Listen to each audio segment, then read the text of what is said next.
Morning சென்னையிலேருந்து பாண்டிச்சேரி கொஞ்சம் சீக்கிரமாகவே வந்து ரீச் ஆயிடுச்சு. நம்ம பாண்டிச்சேரியில் அப்படியே ஃபார்ம் ஹவுஸ் இருக்குது. ஸோ அங்கே கொஞ்ச நேரம் டைம் ஸ்பெண்ட் பண்ணிவிட்டு அப்படியே வீட்டுக்கு போகலான்ட்டு இங்கே ஃபேமிலியோட வந்துட்டோம். நம்ம தாத்தா பாட்டி காலத்தில் ஏதாவது ட்ரெடிஷ்னலாக ஒரு விஷயம் நம்ம ஃபாலோ பண்ணுவோம்ல, அந்த மாதிரி எங்கள் ஃபார்ம் ஹவுஸில் ரொம்ப ஒரு ஸ்பெஷலான ஒரு பிளேஸ்னால் இந்த ஆலமரம் அடிவாரம் தான். ஆலமரம் கீழே கோவில் வச்சுருக்கோம். எங்கள் தாத்தா பாட்டி அந்த காலத்தில் என்ன ஃபாலோ பண்ணாங்களோ அது இப்போ வரைக்குமே நாங்கள் ஃபாலோ பண்ணிகிட்டு இருக்கோம். எந்த ஒரு விஷயம் இருந்தாலும் இங்கே தான் ஸ்டார்ட் பண்ணுவோம். விநாயகர் சதுர்த்தி, ஆயுத பூஜா, பொங்கல் எல்லாமே இங்கே தான் வைப்போம். மெயின் கேட் என்ட்ரன்ஸ்லேயே ஒரு பலாமரம் இருக்குது. அங்கே தான் எங்கள் அப்பா ஊஞ்சல் கட்டி வச்சுருக்காங்க பசங்களாம் வந்து விளையாடுறதுக்கு. என்னதான் நம்ம சிட்டி லைஃப் வாழ்ந்தாலும் எவ்வளோ ஃபெசிலிட்டிஸ் இருந்தாலும் இந்த மாதிரி ஒரு இயற்கையான பிளேஸில் எந்த ஒரு சவுண்டும் பொல்யூஷனும் இல்லாமல் மொபைல் நெட்வொர்க் இல்லாமல் ஃபேமிலியோட கனெக்ட் ஆகி ஒரு நல்ல ஒரு குவாலிட்டி டைம் ஸ்பெண்ட் பண்ணுறதே ஒரு தனி ஃபீலு.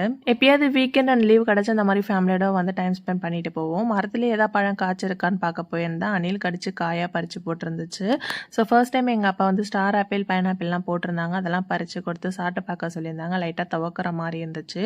ஃபர்ஸ்ட் டைம் இப்போ தான் நான் பைனாப்பிள் செடியிலேயே பார்க்குறேன். ஸோ அப்படியே கொஞ்சம் நேரம் ஊஞ்சல் விட்டு வீட்டுக்கு கிளம்பிட்டோம். உங்களுக்கு இந்த மாதிரி வில்லேஜ் லைஃப் ஸ்டைல் இந்த மாதிரி இயற்கையில் வாழ பிடிக்குமா இல்லை சிட்டி லைஃப் பிடிக்குமான்னு கீழே கமெண்ட் பண்ணுங்கள். நெக்ஸ்ட் வீடியோவில் பார்க்கலாம். Bye bye.